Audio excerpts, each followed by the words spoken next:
Dang you. Ya, persiapan keberangkatan menuju Kota Raja. Dua orang pengurus dari GMM nih lagi kompromi persiapan. Ya, petinggi-petinggi GMM. Ya, oke. Tepat waktu berangkat ya. Mai hitam tak muka kak anda? Oh.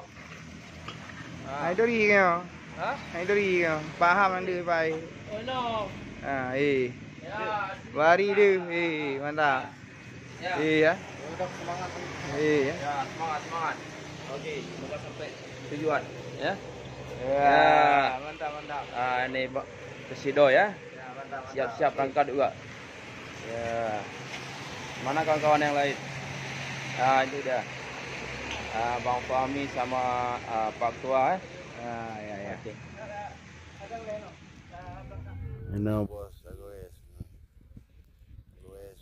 sama Renggeli.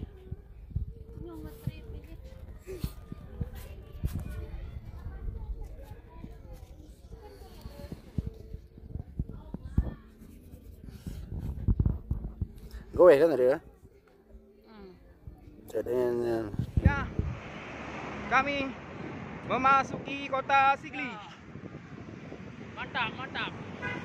Okey, Kota Sigli. Hai guys, selamat pagi dunia tipu-tipu. Kami sudah sampai di Pijai. Mantap, Pak Ketua.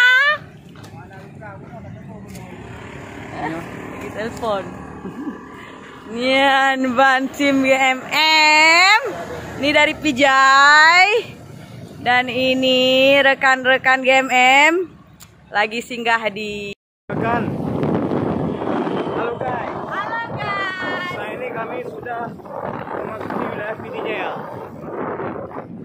menuju Banda Aceh. Ini luar biasa rekan-rekan GMM. Hari ini semangatnya luar biasa menuju Kota Raja. Ini yang di belakang Pak Eko, Zida, Vijay. Ada Tukwari di belakang. Ada servis Pak Gici, Legend. Ada Pak Ham. Oke, luar biasa.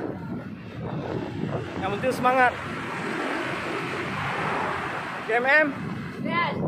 Kompak. GMM. Kompak. Selamat pagi dunia tipu-tipu. Gawes pagi. Kota Raja. Kita menuju Gurute.